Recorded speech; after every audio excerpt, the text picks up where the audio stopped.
Assalamualaikum.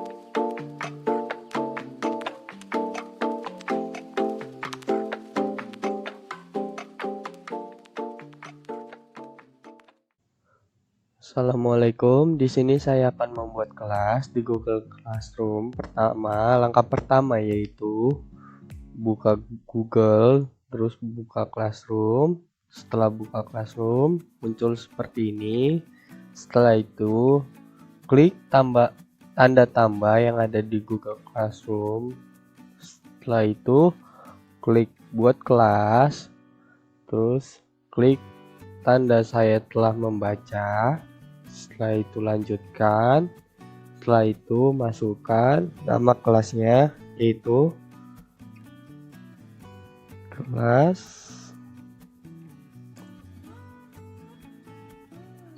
10 IPS. Pada tanda bagian itu masukin nama, itu nama saya Esa Nugraha Kusper. Setelah itu mata pelajarannya masukkan mata pelajarannya PPKN, ruangannya tulis 06. Setelah itu klik tanda buat.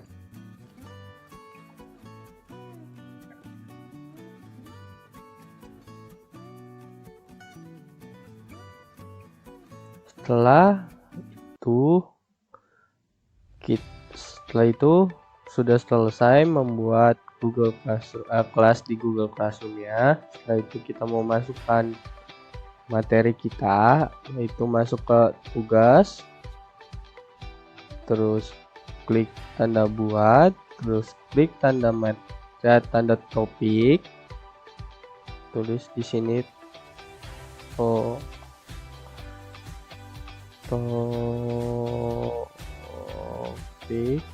1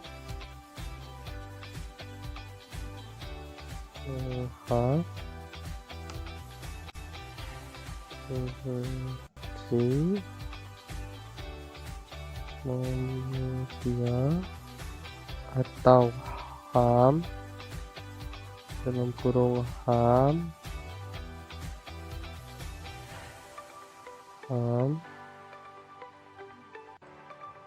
dalam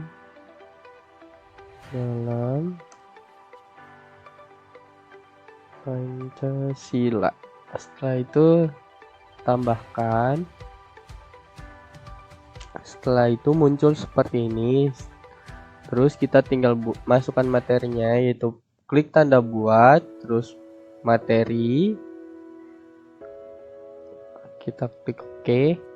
Sini kita buat dulu judulnya materi 1, yaitu hak asasi manusia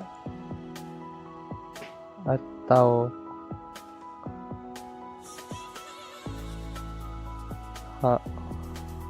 HAM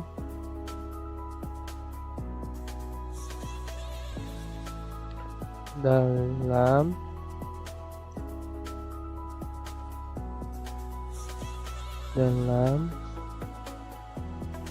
Pancasila. Itu deskripsinya itu masukkan.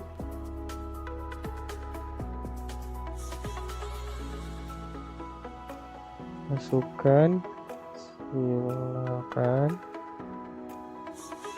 download. Silakan Anda download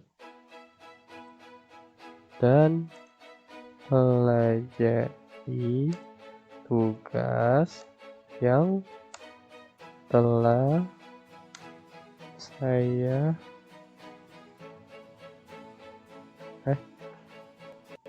pelajari materi yang kelas saya berikan. Setelah itu klik tanda tambah pada ini, terus pilih file, terus setelah itu klik ini,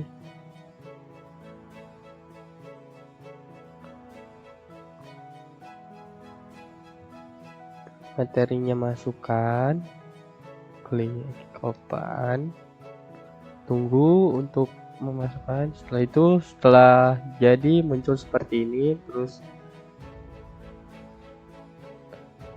klik lagi tambahkan. Untuk menambahkan video, klik file, klik ini, terus masukkan videonya. Ini video tugasnya, terus klik open, tunggu sebentar.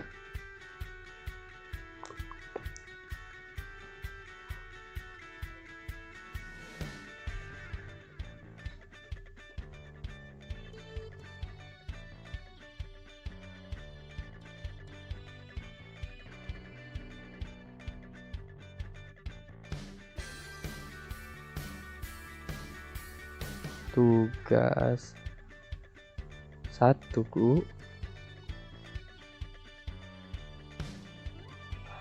hak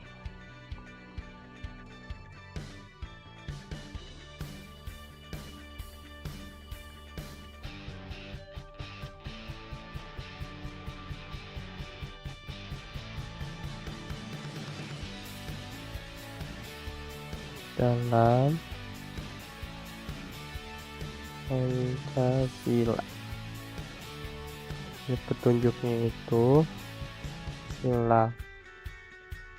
silakan Anda download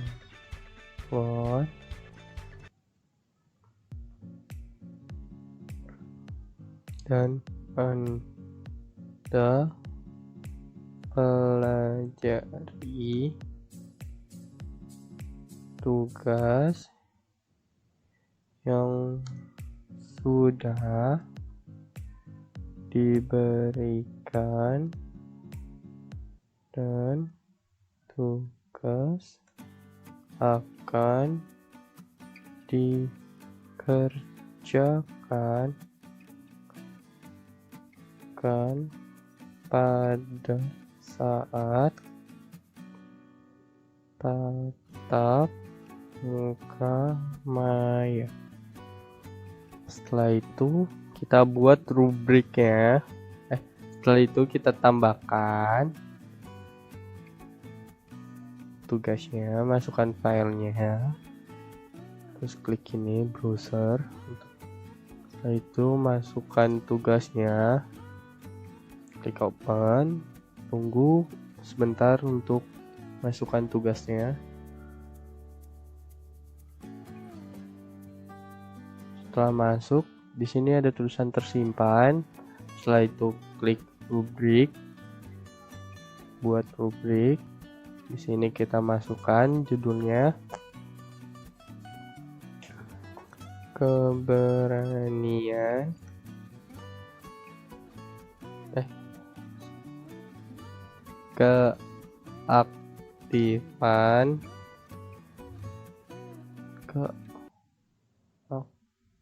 keaktifan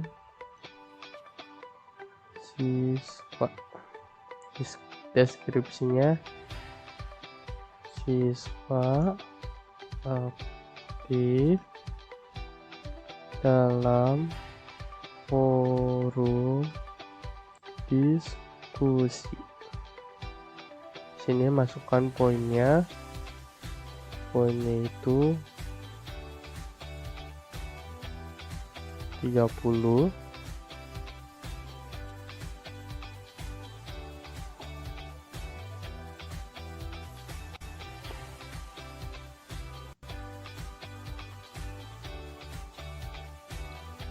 Setelah itu kita klik kriterianya, terus tambahkan judulnya itu keberanian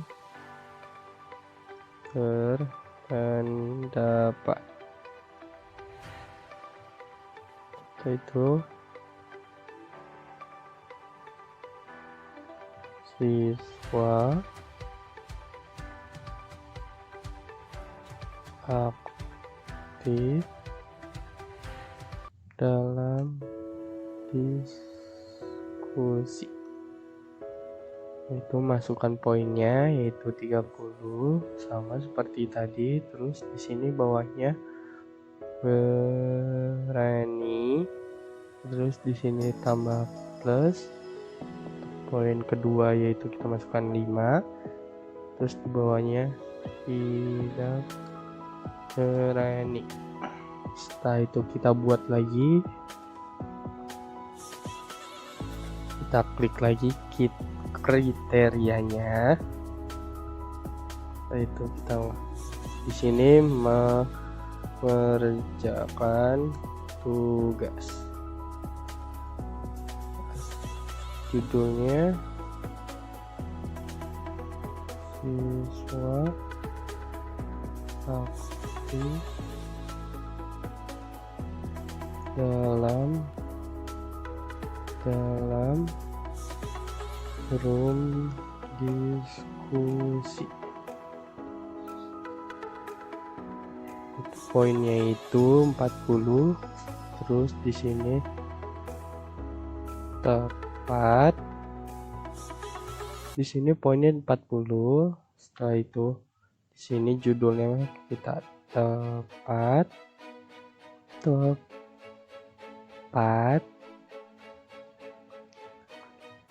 Jadi di sini kita masukkan 15. Tidak tepat. Setelah selesai kita klik simpan.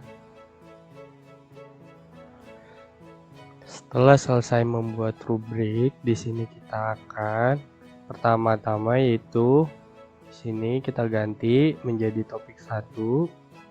Terus batas waktunya kita berikan pada tanggal 16 terakhir. Setelah itu opsional waktunya ya. Setelah selesai semua kita klik simpan.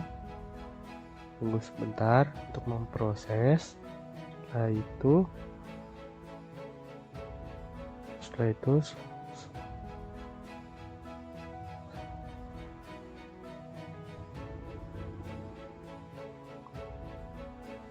itu kita pindahkan ke bawah.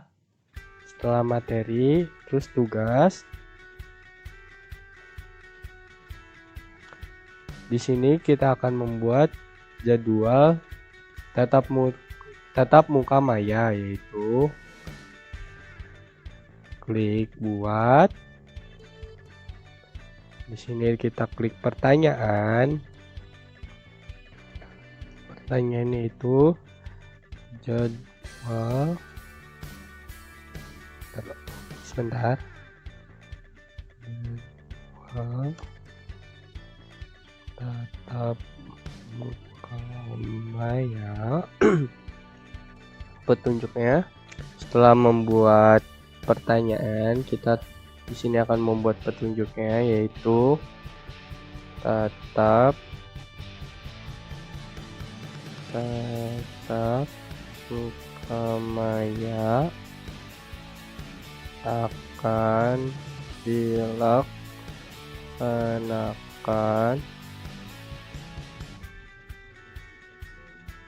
dilaksanakan hari Senin tanggal 14 Desember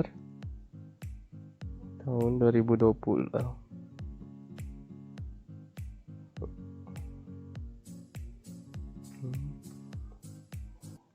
pada jam 13.00.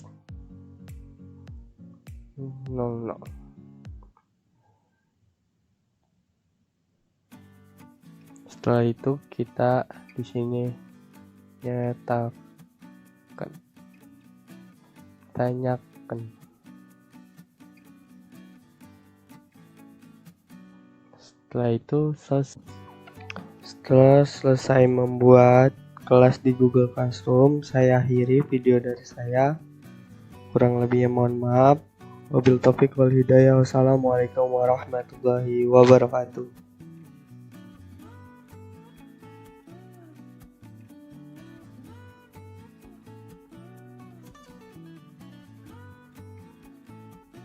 Assalamualaikum warahmatullahi wabarakatuh. Waalaikumsalam Waalaikumsalam wabarakatuh. Selamat pagi. Bapak di sini akan mengadakan Zoom meeting. Bagaimana kabarnya kalian semua? Baik, Pak. Alhamdulillah Pak, baik. Untuk materi yang ada di Zoom meeting, Bapak akan mengadakan diskusi tentang hak asasi manusia dalam Pancasila. Bapak juga sudah menge-share materi yang Bapak miliki yang apa kalian sudah mendownload di Google Classroom? Sudah, Pak. Sudah Pak. Ya udah, kalau sudah mendownload, kita akan mulai materi tentang hak asasi manusia dalam Pancasila ya. Bapak di sini akan menerangkan materinya sedikit dulu tentang pengertian hak asasi manusia. Hak asasi manusia adalah hak dasar atau hak pokok yang dimiliki manusia sejak lahir yang merupakan anugerah Tuhan Yang Maha Esa. Menurut kalian, bagaimana tentang pendapat HAM yang dimiliki oleh manusia sejak lahir? Ada yang mau berpendapat? Izin berpendapat Pak. Ya, silakan. Saya Muhammad Kamal. Ya. Saya berpendapat hak asasi manusia adalah hak yang melekat pada diri manusia sejak awal dilahirkan yang berlaku seumur hidup dan tidak dapat diganggu-gugat oleh siapapun. Sekian dan terima kasih. Ya, bagus Muhammad Kamal. Ada lagi? Pak. Menurut Ya. saya, hak asasi manusia tersebut merupakan hak setiap individu. Hak tersebut sudah dimiliki sejak dia lahir ke dalam dunia ini. Dan jika setiap individu atau setiap orang tidak memiliki hak tersebut, maka ada kemungkinan manusia tersebut tidak akan mampu untuk menjalankan kehidupannya sebagai mana mestinya. Bagus tanggapan dari Saudara Poga. Ada lagi yang ingin menambahkan dari tanggapan Saudari Poga? Pak, menambahkan Silakan. sedikit ya Pak. Namanya siapa? Saya Okta Marina. Ya, saya silakan. setuju sih dengan Saudara Kamal sama Pogaria. Dan selain itu juga hak asasi harus kita kita menghargai hak asasi orang lain. Dimulai dari hal kecil seperti itu. Contohnya hal kecilnya seperti apa? Kayak kita menghargai hak asasi orang lain, kayak jangan bully. Itu kan sama aja melanggar hak asasi orang lain, Pak. Seperti itu. Bagus. Setelah itu kita akan masuk ke materi selanjutnya, yaitu pengertian Pancasila. Saya akan bacakan materinya terlebih dahulu ya. Nanti kita diskusi lagi.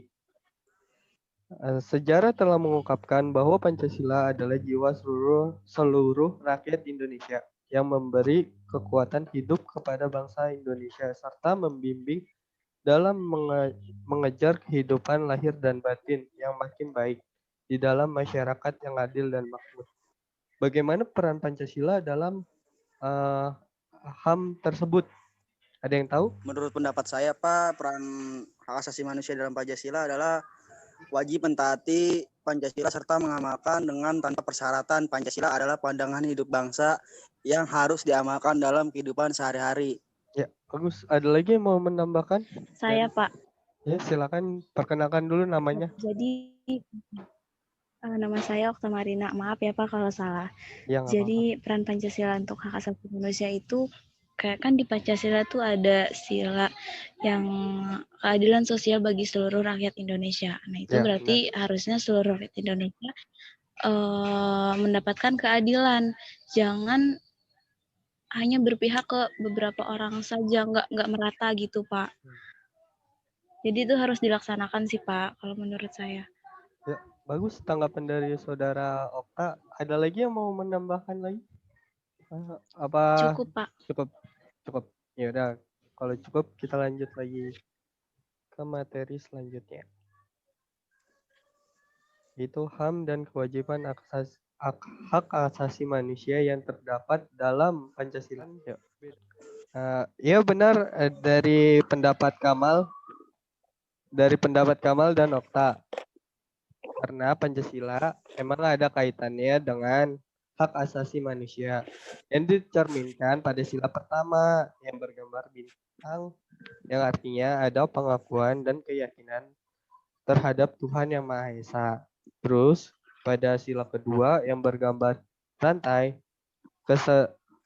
kesadaran sikap dan perilaku sesuai nilai norma dalam kehidupan bersama atas dasar hati nurani. Terus pada sila ketiga yang bergambarkan pohon beringin yang mengartikan menghargai keanekaragaman yang dimiliki bangsa Indonesia. Nah, di sini ada gambar sila keempat, kepala banteng, yang artinya sebuah pemerintah dari, oleh, dan untuk rakyat. Terus yang kelima itu menghapus diskriminasi agar bisa hidup layak dan adil dan tentram. Terus di sini yang keenam tuh ada gambar Garuda. Kenapa? Karena gambar Garuda tersebut menjadi semboyan bangsa untuk menuju bangsa yang lebih sejahtera dan beradab. Ada yang mau berpendapat tentang sila-sila yang tadi Bapak sampaikan? Apakah sila-sila yang ada di dalam Pancasila yang Bapak tadi sudah jelaskan sudah terrealisasi dalam kehidupan berbangsa kita? Menurut saya belum, Pak. Karena masih banyak keadilan sosial itu yang masih tumpul ke atas tapi runcing ke bawah. Contohnya seperti nenek yang di daerah Jawa, dia mencuri pohon coklat itu dia dipenjara 5 tahun penjara, sedangkan para koruptor itu dipenjara dengan hukuman yang sangat ringan. Menurut saya itu tidak sebanding dengan apa yang harus diberikan oleh negara tersebut. Sekian dan terima kasih. Betul. Bapak ingin bertanya kepada kalian tanggapan kalian tentang Provinsi Papua yang ingin memisahkan diri dari bangsa kita yaitu Indonesia. Menurut kalian, tanggapan kalian itu gimana tentang Papua yang ingin memisahkan diri dari Indonesia? Saya Pak izin menanggapi Pak. Ya silakan, perkenalkan namanya dulu. Nama saya Okta Marina. Kalau menurut saya itu sih hak ya Pak.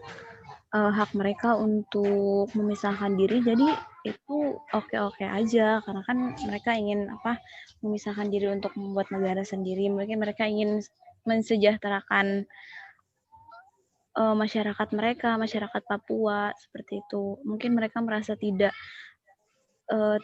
tersorot oleh pemerintah Indonesia seperti itu Pak, mungkin Pak. Jadi itu baik, oke-oke aja sih Pak kalau menurut saya. Berarti di dalam Pancasila yang sudah dibuat begitu rumitnya itu berarti belum terrealisasi semua dalam bangsa Indonesia? Belum Pak. Belum. Ya kalau menurut saya dari keadilan sosial bagi seluruh rakyat Indonesia itu juga belum terrealisasi karena masih banyak masyarakat Indonesia yang tidak mendapatkan keadilan Pak. Jadi Indonesia harus seperti apa pemerintahannya untuk menjalankan sila-sila yang sudah dibuat begitu rumitnya? Ya tentunya harus dari pemerintahnya sih Pak, harus merata. Kalau misalkan pemerintahnya mau memberikan bantuan sosial itu jangan pilih-pilih Pak, karena kan ada yang katanya yang punya motor nggak dapat bantuan sosial seperti itu, padahal kan itu kan udah hak mereka sebagai masyarakat Pak untuk mendapatkan bantuan. Seperti itu sih Pak kalau menurut saya Pak. Tuh, bagus saudari Yokta. Ya, kita lanjut ya. Pak. Kita lanjut materinya yaitu yang terakhir tentang instrumen HAM. Yang pertama di dalam instrumen HAM itu terdapat Pancasila, yang kedua pengakuan dan jaminan perlindungan HAM tercermin dari nilai-nilai Pancasila. Misalnya nilai ketuhanan, nilai kemanusiaan, persatuan, kerakyatan, dan keadilan. Terus yang ketiga itu Undang-Undang Negara Republik Indonesia tahun 1945. Terus selanjutnya selain sebagai landasan konstitusi, UUD RI tahun 1945 setelah amandemen pada bab 10 memuat secara khusus dalam satu bab terdiri tentang HAM yang diuraikan pada pasal 28A strip J.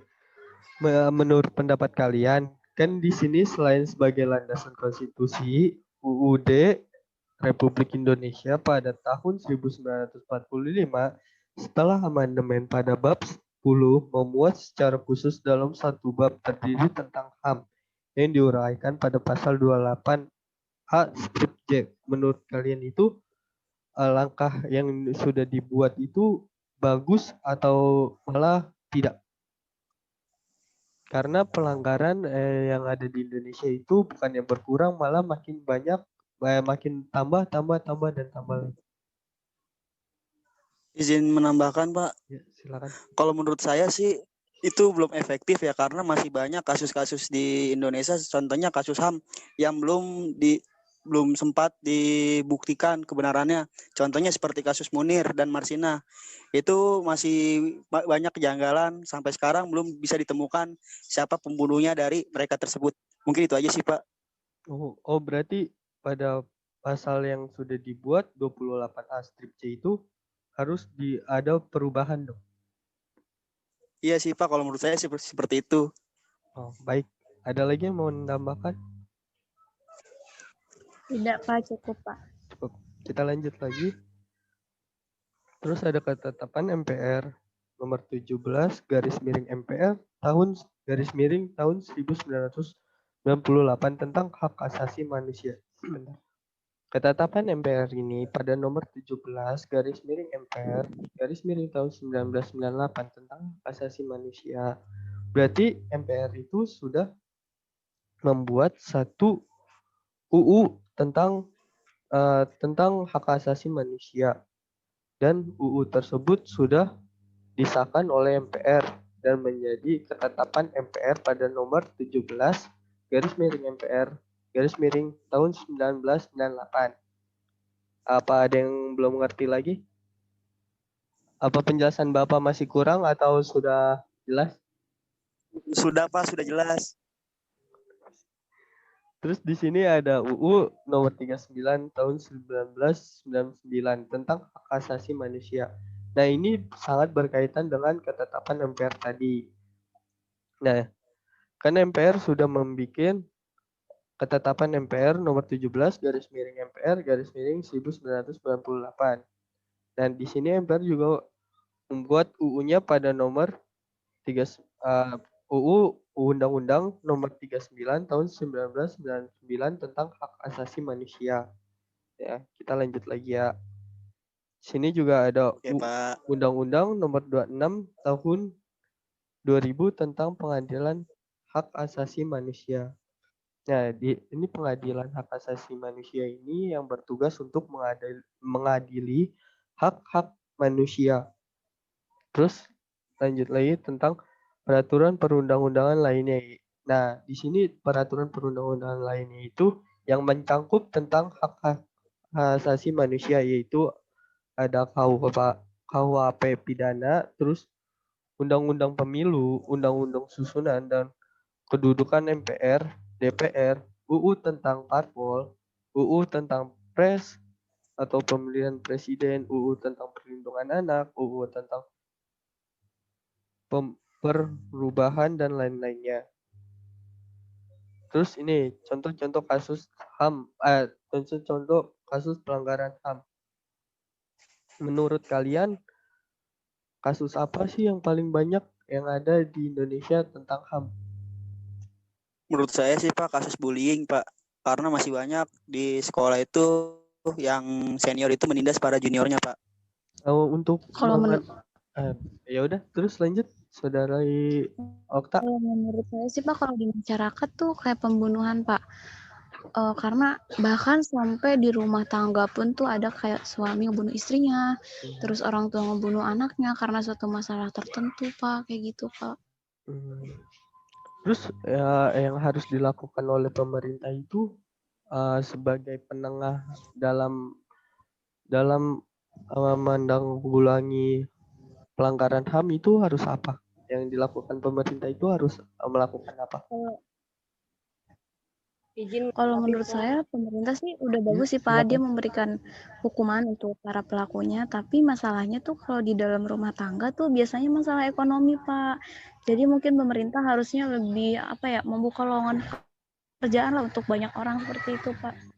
Oh, dari sektor ekonomi kalau dari rumah tangga.